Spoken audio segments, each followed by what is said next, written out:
Who's the biggest threat to the Detroit Lions? Now that you've had a chance to look at all the schedules, I think the Vikings have an opportunity with home games at the end of the year to maybe do some things as well. The Packers are the team that most people think are a team that is a little bit more poised and ready to handle the Detroit Lions. What say you?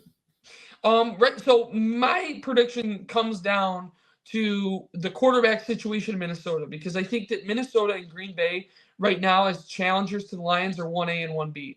But if Minnesota has it and JJ McCarthy, and I did like McCarthy coming out of the pre-draft process last season in the draft, I think that if he is who they hope he is, and the scheme is set up for him to succeed. I mean, look what they did with Sam Darnold last year.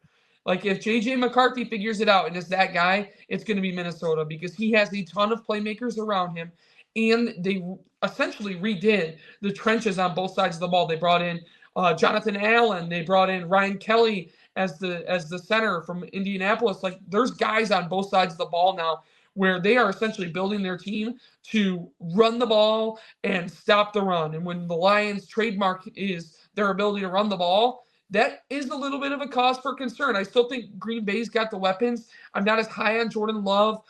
He's making a lot of money, but there are playmakers around him, and Josh Jacobs is one of the best running backs in football, so they're going to be tough to beat. And then the Bears are the big wild card. How big of an impact will Ben Johnson have on Caleb Williams right away? How do they start this year? Because if it doesn't start well, then there could be some turmoil late in the year. Who knows? But I think that if they start the season well, they're going to be right in the mix. But directly right now, as it stands on Monday, May 19th, my pick is the Minnesota Vikings.